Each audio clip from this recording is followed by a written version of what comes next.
Okej. All right. Just jag börjar.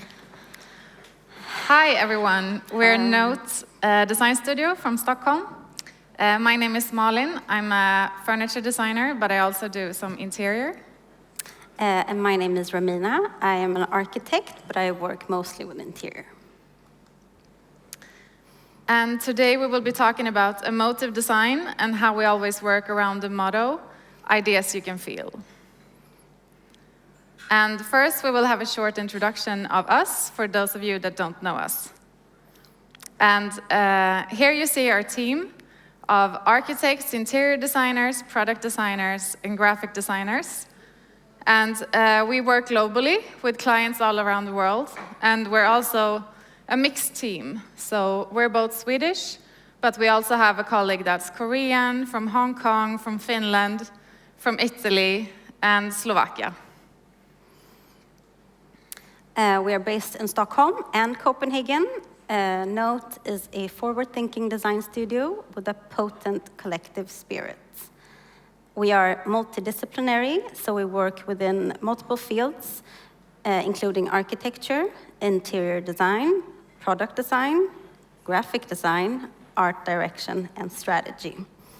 For us, this gives us the strength of being able to combine these different fields in all of our projects. So if we work with an interior project, we usually take in someone from product design or graphic design to complement our skills, and also usually use each other as review groups to be able to get another set of eyes on stuff. We're going to show you a couple of projects we have worked with, starting with an architectural one. This is a cabin in the north of Sweden. We have used mostly local materials here. So you see the facade in Swedish pine, and most of the interior is also in pine. We also have marble from Norway, which is only an hour away, so the quarry is really close, so everything is very local. And the idea here is that each body of house contains different kind of functions. And also that the facade will gray eventually, so it will be even a bigger part of its surrounding and melt into the context eventually. Oh, no, sorry. I clicked too much. So this is an interior project, and this is a co-working office in London for the office group. This is the second office that we have designed for them. As you can see, this is a common area. Here, color plays a really big part. The expression is really vibrant, expressive, and the idea is that different kinds of people should be able to work here. So there is different kinds of seating and different ways of working involved here. And this is an exhibition that we did in Milan with the Swedish flooring company Taket. And we designed a new material for them with completely recycled and recyclable components. And the goal of this exhibition was to show the potential of how the material can be used by covering a lot of different surfaces and objects in it. And the visitors could interact with the exhibition and also watch it from different angles, like you can see here. This is a furniture project. This is the sofa collection for French company La Chance. They're based in Paris. And this sofa collection was created after a visit to the north of Sweden. And there's usually a lot of snow up there in the winter. And the inspiration comes from very heavy snow, creating a thick layer when hanging on top of objects and structures like a blanket. So the upholstery hangs on the legs in a similar way. This project is called Void Matters, and we did it for a Spanish company called Sancal. They're based outside of Valencia in the south of Spain, and it's two sisters actually that own it, and they have so much energy. They're really playful, they're really creative, and it's really fun because whenever we present something or a project or a product, they always challenges us by making it even more creative, even more colorful, which is really fun. And in this collection, we explored the space around objects, and we rather design the negative space, and we let the furniture appear as a shell surrounding the physical object. Another one of our long-time customers is the Swedish textile company Astrid. Not only do we very often use their products in interior projects, we have also done a lot of spatial projects with them, but also a lot of graphic work. Here you see a design direction we did for them for a couple of years ago. And as with all of our long-time customers, we really have relationships with them that we really cherish and nurture. And every project is elevated through customization and dialogue with our clients, and a deep commitment to the integrity of our craft. So back to the subject of emotions and how design can affect them with the topics, ideas you can feel. We constantly strive for the beholder to feel something when looking or experiencing our design. Even if the emotion isn't fully positive, it's better than feeling nothing at all. And we often have a lot of big discussions in the studio where someone might love something, someone might not hate it, but feel different. And we very much prefer this to just like a neutral, or just when it just feels okay. So we usually work around these points, trying to tick every box.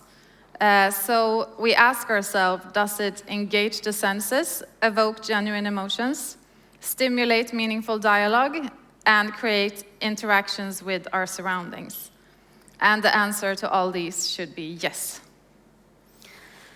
Yes, and in the beginning of all projects we work with, in the interior team, we create these kind of mood boards, and they are meant to, both for us, but specifically for the client, awake some kind of feeling. They're supposed to give the client a feeling of what the project might become. So they are really important for the whole of the project as a starting point. And every one of these moods have a different vibe, but for us it's always important to keep them vibrant, alive, and that they have a lot of contrast. And that can be in having toned down colors combined with more colorful ones, and also having different kinds of material involved, and also different textures. So you see the high gloss combined with the more matted drapes. That kind of contrast is what makes it fun and interesting for us. Here we have another example. Here there are more primary colors in the yellow, the green, the red and blue, which makes it really playful. And then we tone it down with this really earthy, warm brown, combined with the creamy whites, so that it both balances each other out, kind of. And a last mood board here that has a more youthful, sharp edge to it, where the toned-down materials have a bigger part, which makes the colors pop even more, making them more of a detail, but equally important. And here you see a mix of many different things that we work with. You can see different models, sketches, prototypes, interiors, all the mess that together come and become what Note is. Should I take it? Yes. And now we're going to go and a little deeper and talk about two very, very different projects where emotions play an important role. One is an interior that you visit for 20 to 30 minutes, while the other one is a home, an apartment. So the first one the company is called Neko Health. And Neko Health is a preventative health scan startup that's co-owned by the Spotify founder Daniel Ek. They approached us with a very different brief. Make something futuristic that appeals to early adopters. So we started on a complete other side from regular healthcare, rethinking every touch point. So this project started with the health center in Stockholm, where you could scan your whole body and get a lot of measurements and results within just 20 minutes, half an hour. So these are the two founders. It's Hjalmar and Daniel. And as a Swedish startup, the first locations were based in Stockholm. And a group of engineers had developed these innovative machines using AI for at least 4 years before we entered. And at that point, it was only like engineering level of the machines. And so we entered, and our task was to design a space, an experience, and to give a body and an expression to the machines, to the functions, and to the whole company, basically, and the service.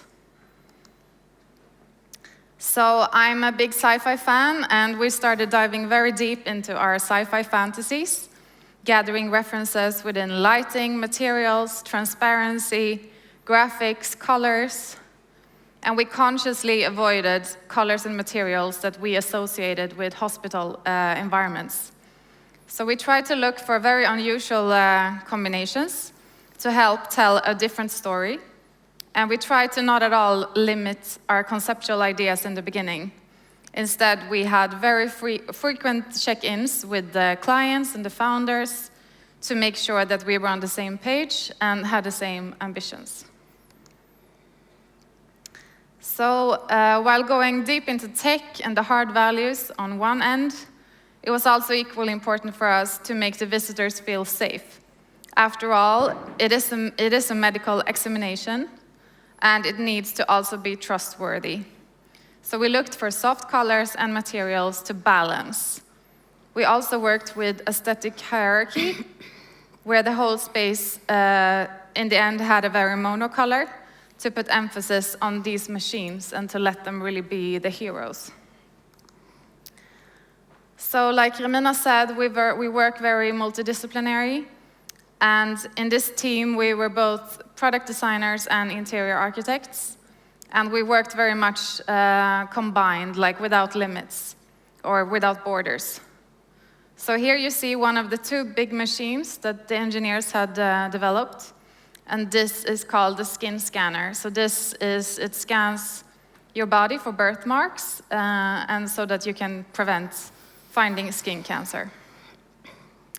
And this is what the machine looked like. And during 30 seconds, a lot of cameras will take photos of all the marks on your skin. So we tried to then take the machines and integrate them into the interior. So it became natural when seeing the position of the cameras to make it into a half circle. So this is the first step that we did. And then we learned that the cameras needed a one-color backdrop behind you. So then we designed a sliding door that would close the circle during the scan. And when the scanner is not in use or is in passive mode, the sliding door would then double function and hide the cameras. And the complete cylinder would be visible because we had a light podium on the bottom. And here you see some process images of when it was built, this skin scanner. This is the second machine, and this one consists of lasers measuring the patient's cardio system while laying down. So how fast or slow the blood is moving in your body. Also, a lot of other things. So the left photo is the model that we received from the engineers. And as you can see, it's not very futuristic, or maybe not the vibe we're looking for.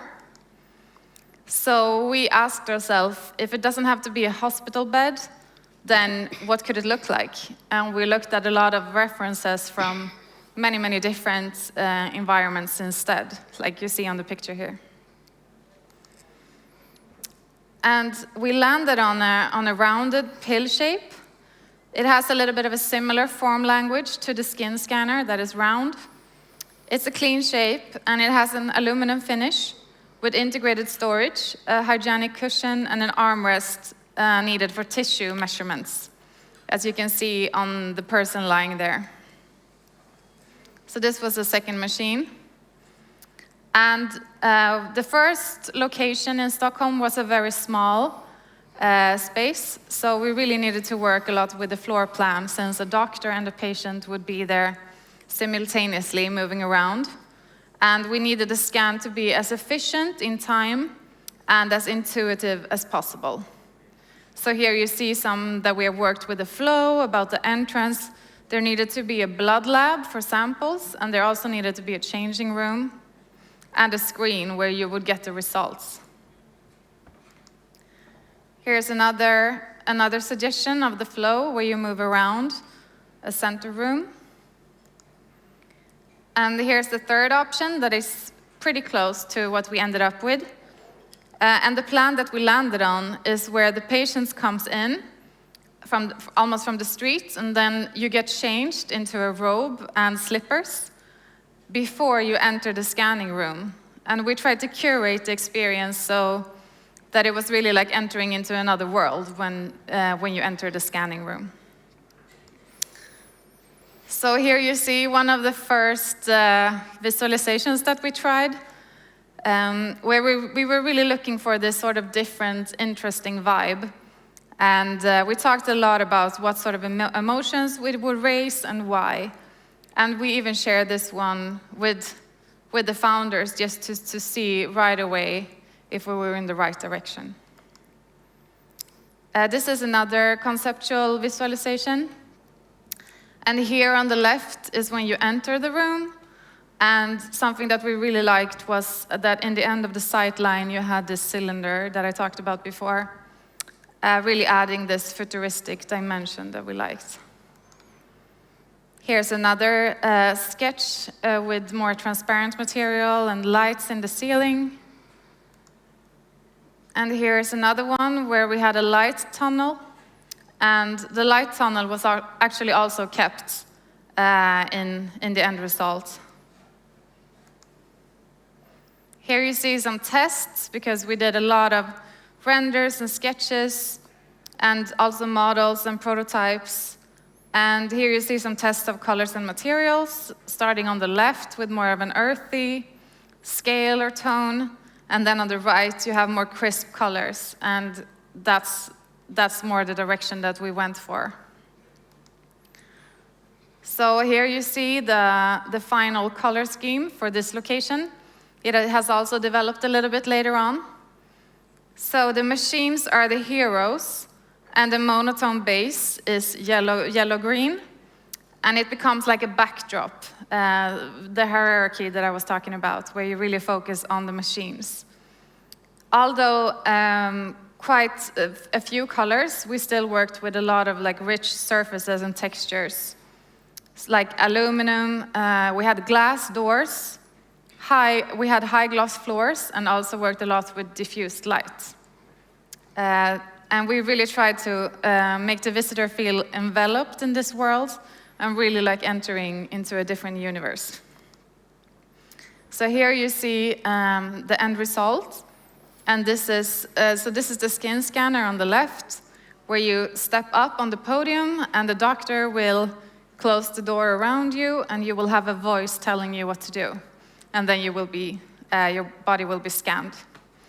On the right, you have the cardio machine, where you see the bed in aluminum. Also the machines that are lacquered into the same color as the walls, ceiling, and floor. Here you see this armrest on the bed, where you have the hand had to be really steady, because the machine is reading how much nutrition is being picked up in the tissue. It's quite impressive. This very cool. And here's also a picture of another space. And today there's actually like thousands of people already that have been scanned. And the overall feedback we hear is very positive. We really aimed for the early adopters with what we thought was quite a different interior. But it seems to appeal to a much bigger crowd, which is very fun. And we think the design plays a big part in creating this safe, yet intriguing experience. And here you also see the bed from a different angle with the machines that the doctor will move around with the lasers. Also, a doctor coming out here with through one of the glass doors that gives this diffuse, a little bit interesting light.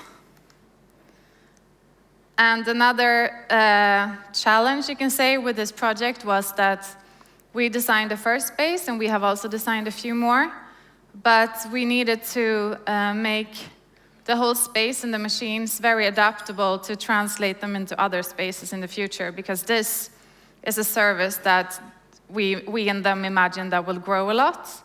It's already maybe 3 or 4 locations in Stockholm and at least 3 in London now, and it will open in New York soon. Thank you. All right, on to the next quite different project called Habitat 100. This is a private residence in Stockholm. It's a big apartment designed for a couple. And when we received the mission, the apartment was quite ruined by many renovations. So it had really lost all of its former charm and had been kind of modernized in a way that wasn't very suiting for the space. So much of the inspiration for us came from the house itself and the history of the house. We wanted to create an emotional connection to the place and to the architecture. We wanted it to have a feel of belonging and a sense of true home. Here you can see a drawing of the house. It was built in the 20s, and it's a quite typical example of 20s classicism. You can see it in the facade that's quite richly adorned. It's very symmetrical, but it's also very varied. And here you see an overview of the location. The house in question is the one to the right with the terrace sticking out. This spot in Stockholm is quite famous for its grandeur. It has these really wide avenues, which is quite uncommon in the Stockholm image. And it has this huge fountain in the middle. So the whole space has a really awe-inspiring feel. And we really wanted that feeling to be reflected in the interior of the apartment as well. Here you can see details of the entrance and the facade of the building. And behind here lies a really costly interior. Here you can see the intricate detailing that adorns the interior, and also the hand-painted ceilings in the entrance area. Here's a closer look at the ceiling. As you can see in the patterns, it's both with elements of symmetry, but it also has this more intricate floor pattern in it. So they have this combination of both. And so this 20th classicism is known as Swedish grace. And one of the most prominent features of Swedish grace was these ornamental features and elements that adorned everything. And they also had a huge love for crafts and thought it was really important with how the actual element was made. A lot of the inspiration during this period came from all across the world, but also several historic periods, such as ancient Greece, prehistoric Egypt, China, so it was quite the mix. One important aspect here was that all surfaces were treated equally. So every surface was like a piece of art in itself. And this was the kind of interior that could also match the facades. And this way of thinking was something that we really wanted to bring back. We wanted the interior to feel connected to the facade and the history. And really early on, we knew we wanted to work on the detailing and the ornaments on a really high level and make it an important element in the interior. We also thought it was important to pay attention to the choice of materials, opting for genuine materials and local materials, like Swedish stone and wood. The challenge here, of course, was how to interpret these ornaments and the aesthetics of the Swedish grace period and make it work in a modern time. Make something that felt right now and didn't feel like a copy of something old. Here you can see some early sketches, and you can see that it's quite inspired by these classical shapes. You have the both symmetrical shapes inspired by more ancient Greece, and then you have the more natural floor shapes that have a more Art Deco feel to it. And as you saw in the entrance, they had these really nice hand-painted ceilings, and this was something we wanted to bring into the interior of the apartment. So we wanted the interior of the apartment to feel like an extension of the facade and the entrance, making them all connected to each other. And these are some of the references we looked at. And this is a drawing of the end result, so you can see the pattern in the middle. And here is a picture of how it turned out. So as you can see, it became quite a modern interpretation of classic ornament, and also with the built-in light that illuminates the pattern and also gives it another modern look. Also, we wanted to make a modern version of stucco. So we wanted to interpret the classic look that stucco usually has to a more simpler and more geometric form. Also here with a lot of built-in lighting to illuminate the shapes. And the shapes actually comes back in many different formations throughout the whole apartment. Here we can see one of the hallways where the stucco instead frames the lighting and makes the ceiling here also become like a piece of art in itself. And here is a render. It shows a more intricate version of this pattern, also with integrated lights. And this reoccurring detail kind of ties all these rooms together. But the variations in both shapes and formations make sure it doesn't really get boring. And it's always something new to look at in every room, which makes it really alive. And here you can see a picture of the end result. And it's actually really fantastic. Both the craft that has gone into making these elements, but also the knowledge in the built element is really palpable when you're in the room. And it's clearly a modern edition, but it really speaks the same language as the house and the environment. So it gets a really true sense of belonging there. Yes, on to another way that we worked, trying to bring in the context into the interior, was walking around in the neighborhoods there and taking pictures of an endless amount of different entrances. All of them very luxurious in different ways, all of them intricately detailed. And we have then used these as a reference when we designed the fireplaces in the apartment.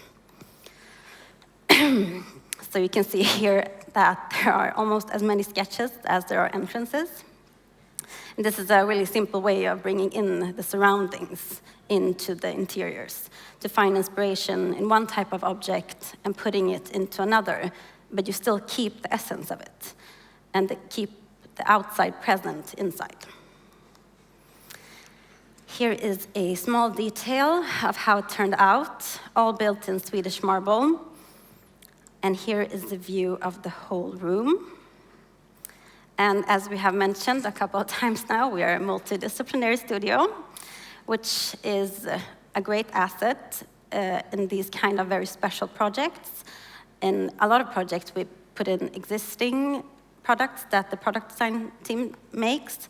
But since this was such an exclusive, unique project, we designed a lot of unique products as well, specifically for this apartment.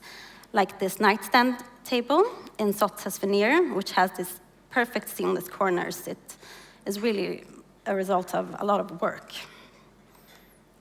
And you can also see in the built-in storage here and the handles that are all specially designed for this project that as much attention that has been given to the outside of these cabinets has been given to the inside.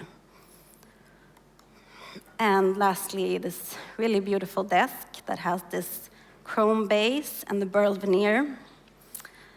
And of course, this way of working makes each project more unique and also more unique for note, which is, it's a really fun way to be able to work like that. And as Malin said with the health center, that's somewhere where you want a good, big impact in a short amount of time. A home is quite the opposite. You want to spend a lot of time there, so you don't want a big impact. You want to take that into consideration when designing, that the design can't be overpowering. It always has to fill you with tranquility, with serenity. It has to give you like a sense of calm and belonging. And this is truly a home that gives you that and much more. It really leaves no one unaffected. And with all the perfected details in beautiful, true materials that are just right in this context, it becomes an interior that fits perfectly into the surroundings. Thank you.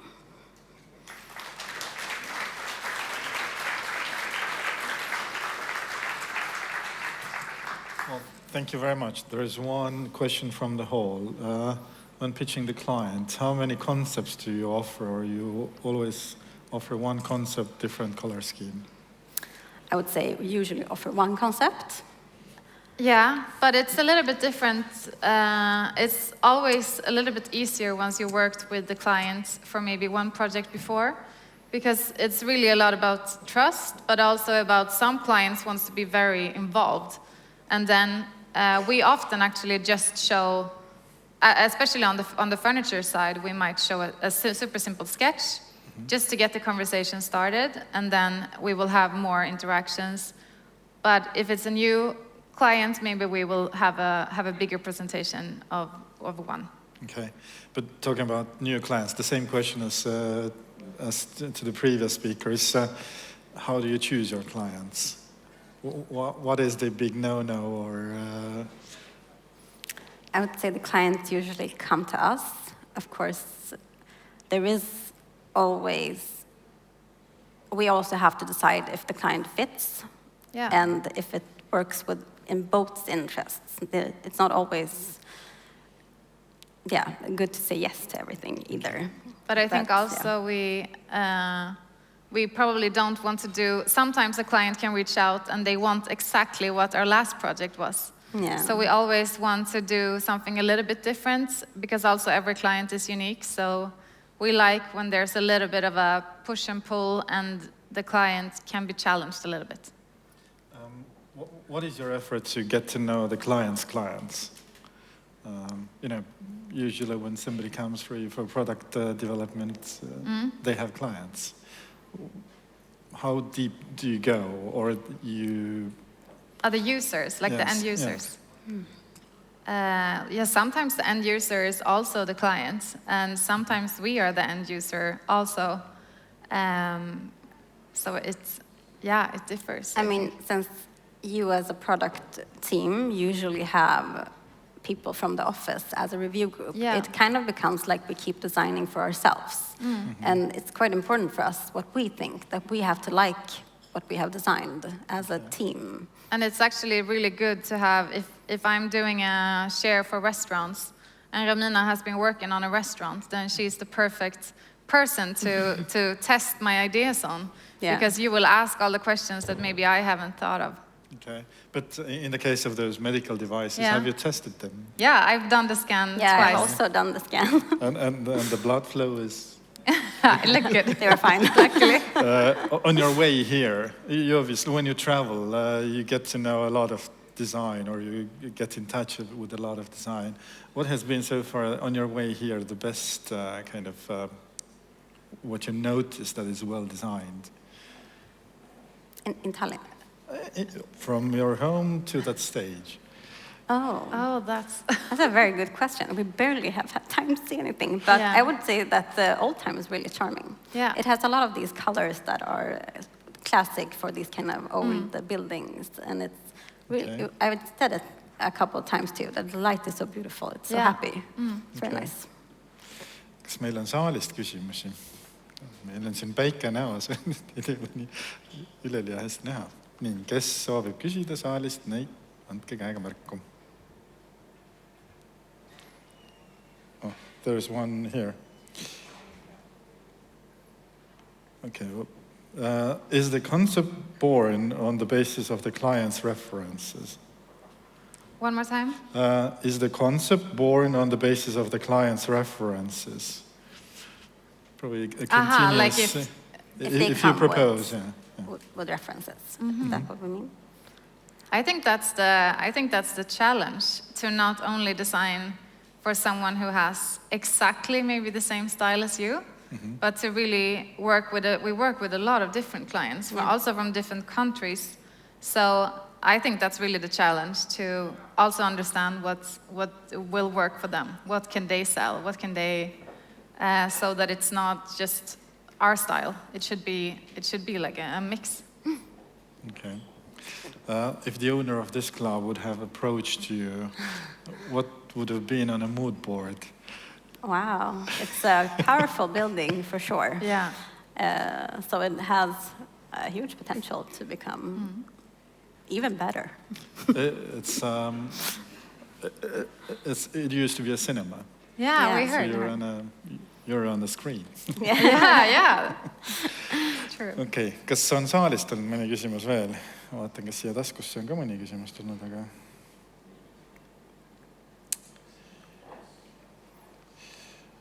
Which direction in your portfolio is most attractive and popular, or most active and popular? Feels like the color, things that have a lot of punch to them. Yeah. The colorful projects often are the ones that people are drawn to, I would say. I think it goes a little up and down. Also, at periods it's been the products that's been the most popular, and then now I think the interiors are also being shared a lot. And it's fun because some projects that you didn't think would be shared, they are the ones going viral. Yeah, but also in products, it's always the ones with a lot of clear expressions that have like a strong shape, that, like the bow chair that gets a lot of attention, it feels like. That's true. Okay. Saalist küsimusi ei ole tekkinud? If not, thank you very much. Thank Thanks. you.